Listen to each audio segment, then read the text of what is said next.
I think you're always going to be learning stuff about autism because every child is different. We kind of knew that we were on the path to getting an autism diagnosis, but because it is a hidden disability, you don't see it on the outside. It's in his traits and his actions and how he reacts to certain things. If you would take time to maybe speak to the parent, it would make things a lot easier. And I just think it's about being kind. I think there is so much more awareness now than there was 5 to 10 years ago. It was just good to talk and just to let people know, really. Billy, Kaylee, thank you for inviting us into your home. It's been lovely meeting you and Bobby and finding more about autism and how it plays a role in your lives. Can you tell us a bit about Bobby and when you first noticed his development was different from maybe other children?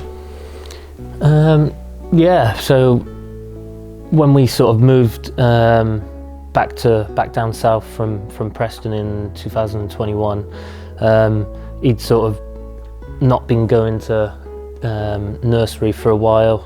Obviously we came back home to get him into one, and sort of in that sort of 6 months, wasn't it, where we sort of picked up and people sort of suggested certain things, and maybe that he had autism from some of the traits he had, and then when he did go into nursery, sort of that's where sort of they picked up on it and sort of mentioned it to us, didn't they? But for some reason this is his favourite thing at the moment. I think when the nursery asked me about a house visiting appointment, I was like a little bit taken back, like why are you pushing so hard for this house visiting appointment? And then I kind of went away, and I think then family kind of said to me, oh, well, do you think it could be this, or do you think it could be that? And straight away I just shrugged it off, like, no, not at all, because he was my firstborn and I didn't really know what to expect from my first baby. I was like a new mum. I didn't know what was wrong, what was right, what a milestone really is, to be honest. He was walking at such a young age. It was like eight and a half months he started walking. Yeah, and so people used to always say, didn't they? Oh yeah, well, if you can walk at such a young age, it might take a bit longer to talk. And so he's a boy, he's lazy. Like, there's all these sort of stereotypes that oh yeah, if he walks early, then he'll talk a bit later. So all these sort of things, we just sort of thought it'll happen. We'll just might have to wait a bit longer. That was all, really, wasn't it? Yeah. Yummy, yummy in my tummy. After the house visit appointment and the meetings with the nursery, we just kind of looked it up, Googled it, as you do, and then he ticked all the boxes, and that was it then. We kind of knew that we were on the path to getting an autism diagnosis. Well, I'm definitely still learning a hell of a lot about it, but Kaylee's done hours and hours of sort of research and speaking to people, looking into things, and you're on groups on Facebook, and I think you're always going to be learning stuff about autism because every child is different.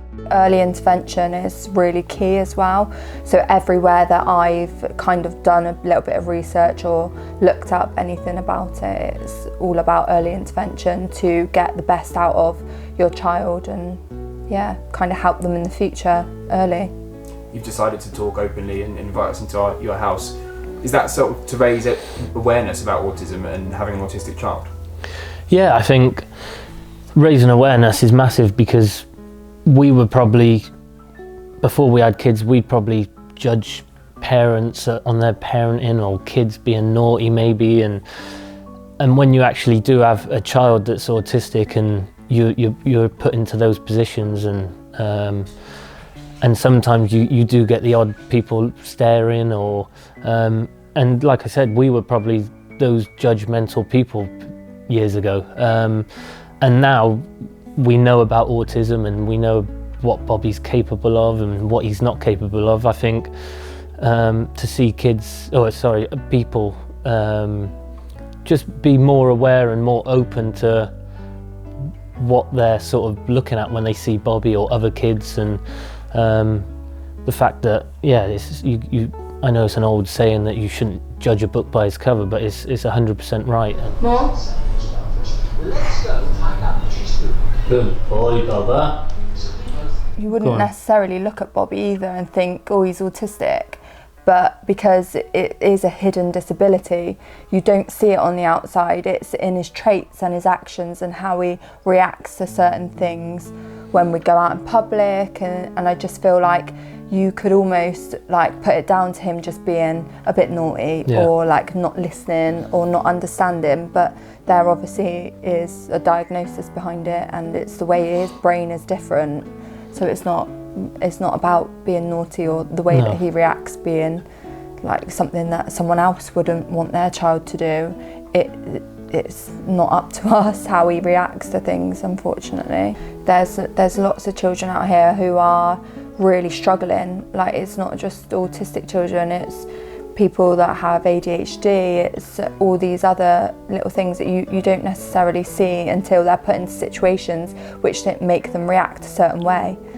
If you would take time to maybe speak to the parents or even ask the child if they are verbal, do you need help with this? It would make things a lot easier. And I just think it's about being kind. Like, people need to be kind, because you don't know if this child is struggling so much that it's making a massive impact on the parents or on the people around them that they live with. Eyes and ears, mouth and nose, head, shoulders, knees and toes.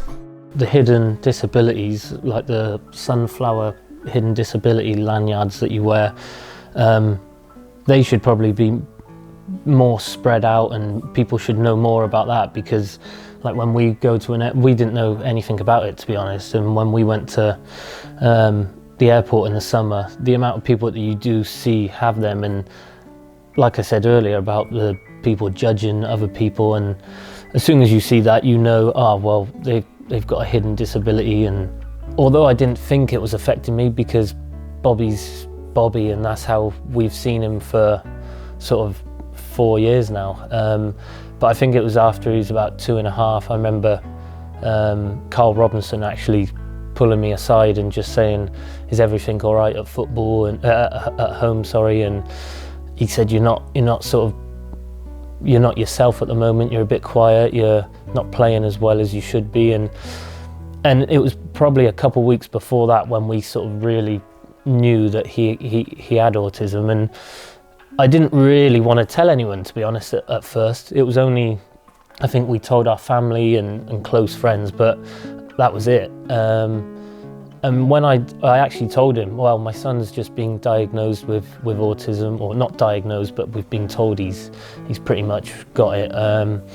And although I didn't think it was a big thing at the time, it just felt like a massive weight sort of off my shoulders. And after that, I probably was playing a little bit better, and I was probably more myself at football. And yeah, I think it was just good to talk and just to let people know, really, because after that I sort of told people all about it, and it definitely made me sort of relax a little bit, and all it was talking and being open.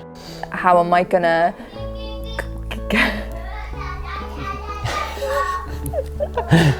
bit of singing.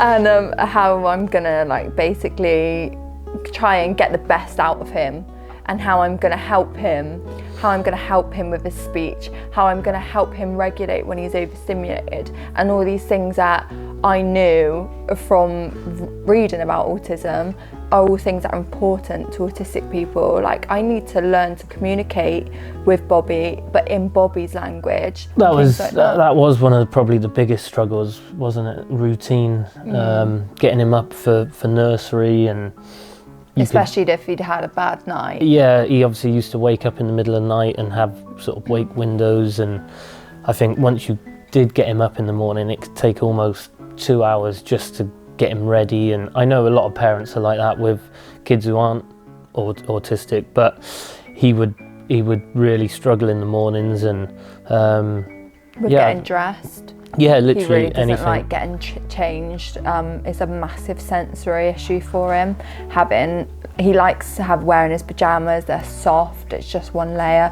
But when it comes to getting ready to go out, not all your clothes that you wear every day are as comfortable as pajamas. So I think that was a real big thing, like the getting him dressed in the morning, he just really didn't like it. He still doesn't now. He still wears pajamas everywhere if he could. Black sheep, have you any wool? Yes sir, 3 bags full. Like having Bobby with his own routines, we've had to mould into what works for him instead of what he needs to do for us. Yeah. Well, you always get told that you tell the kids what you want, basically. Yeah. But with Bobby, it's almost the other way around, because if you do get him up too early or he hasn't had a good night's sleep, then you sort of throw the rest of the morning or the rest of the day. So yeah, although our parents have told us, oh yeah, you need to do this, and I think sometimes, especially with autistic kids, you almost need to let them sort of not dictate what they want to do, but to a certain point. You've done everything, to be honest. She has been unbelievable. She's gone down sort of every avenue to try and gain the help and the expertise that we needed, and you're the only one who sort of basically can understand Bobby and a lot of the words he says, and you've done everything really, haven't you? So we're with Oxfordshire City Council, and they've been brilliant, to be honest. Like when we got a house visiting appointment, they were here within a couple of weeks. They sent the referral for a paediatrician appointment for Bobby pretty much straight away. Again. Black sheep, have you any wool? I think once you sort of get over that initial sort of shock of getting told he's got autism, and then you start watching him, how he learns and how he's progressing, then you sort of get a bit more confident. You haven't mentioned about your autism. Once Bobby got his diagnosis, or we've got told he might have it, a lot of the traits, Kaylee said, oh, I did that when I was younger, and so you ended up taking a test online and then took it a bit further and got an actual diagnosis in the end that she's autistic as well. So the fact that she grew up not even knowing she had autism, finished school with good grades, had good jobs, and she's got through life absolutely fine, not knowing she had it. So that just gives us sort of positivity that Bobby will hopefully be the exact same, and although he has been diagnosed, that he can grow up to live a normal life like his mum has. Oh no, wait till you see how fast he goes on here. I think it's definitely going in the right direction now. I think there is so much more awareness now than there was 5 to 10 years ago. And I just think that it's just growing more and more every day. I don't think that you can really meet someone who doesn't know someone or have someone in their family with autism. So that's everything's positive going forward. I just think that maybe people who don't have any idea about what it is, just to really just have a little read, or maybe talk to someone about it who might Even have a if you friend just or look family. online, I'm sure there's There's plenty out there yeah. to educate yourself.